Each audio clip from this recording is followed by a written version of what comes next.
Come now, you hungry. Come now, you thirsty. Come drink living water. Come unto me.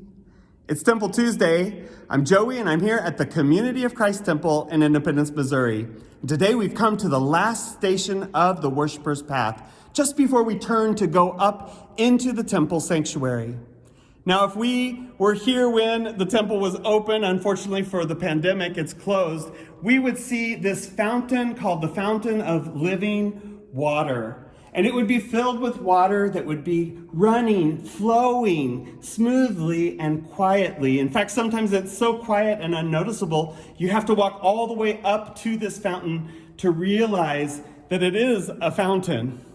And just so you don't get confused, it's not a baptismal font. In fact, this is a symbol of the living water that quenches our spiritual thirst.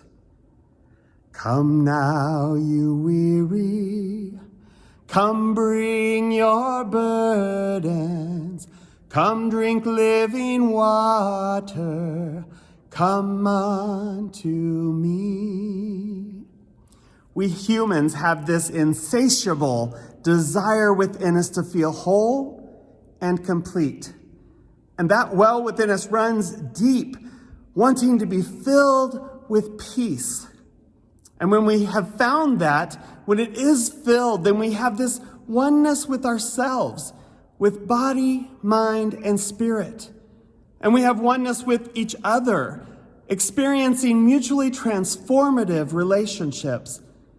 And of course, we have oneness with the earth, where we encounter clean water, fresh air, and respect for all living organisms.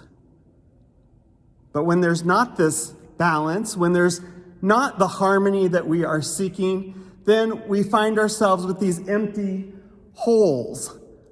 And as we know, people will go almost anywhere and do almost anything to find something to fill that empty space, sometimes regardless of the consequences. This may be why we're currently facing an environmental crisis. People seem to be willing to dig anywhere and everywhere to satisfy their need, but also sometimes their greed. Oil, coal, gas, landfills all over the place to cover up our wasteful consumption, the digging for minerals and precious gems. Have you ever heard of the term blood diamond? That term highlights not only how we can exploit land, but often how that also exploits the local people and communities of that land. Our unbridled hoarding of wealth and resources seems to be so often at the root of much of the suffering and misery we encounter in the world. Come now, you poor ones. Come now, you lowly. Come drink living water. Come unto me.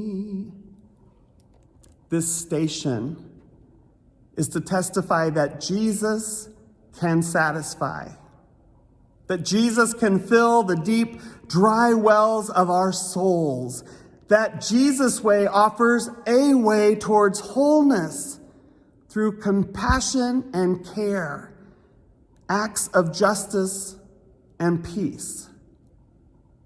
And so today there is no challenge, there's no reflection, only an invitation to come. That whoever drinks of the water that I shall give will never thirst. Come now, rejected. Come now, abandoned. Come drink living water. Come unto me. And we'll see you next week.